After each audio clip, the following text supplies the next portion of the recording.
አንድ የጦር አውድማ በዚህ መልኩ ዘመቻ ተከፍቶ 5 ጀነራሎችን የሚገል ከሆነ 11 ኮሎኔሎችን የሚገል ከሆነ እንደው ምን አይነት ጦርነት ቢሆን ነው ብዬ ወደ መጠየቅ ነው የሄድኩት። እነዚህ ሙያተኞች አሁን ያልኳቸው ያናገርኳቸው ሰዎች አንደኛው በተለይ ያለኝ ምንድነው በኢትዮጵያ ታሪክ ተሰምቶ አያውቅም ነው። ሚሳኤል ይዞ የነበረው ቲፒኤልኤፍ፣ ታንክ ይዞ የነበረው ቲፒኤልኤፍ እስከ ሰሜን ሸዋ የደረሰው ቲፒኤልኤፍ 5 ጀነራሎች አልገደለም። የኢትዮጵያ የቀድሞ ጀነራሎች የነበሩ በዚህ መጠን 5 ጀነራሎች ገደልናል አሉ። ሁለተኛ የጥቃት ፈጻሚ አቅም ጥቃት ከሚፈጸምበት በ3 እጥፍ መብለጥ አለበት።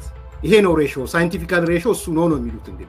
ስለዚህ 5 ጀነራሎች ለመግደል 15 ጀነራሎች ተሳትፈዋል ማለት ነው። 11 12 ኮሎኔሎች ለመግደል 36 ኮሎኔሎች ቁመና ያላቸው ተሳትፈዋል ማለት ነው።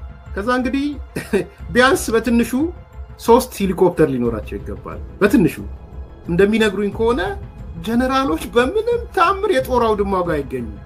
በአንዱ ጀነራልና በሌላኛው ጀነራል መካከል ያለው ዲስታንስ የሄሊኮፕተር ዲስታንስ ነው። ሶስተኛ 5 ጀነራሎችንና 11 ኮሎኔሎችን ከገደሉ በትንሹ ከ50,000 በላይ ሰራዊት ገለዋል ማለት ነው። በትንሹ ደምስሰዋል።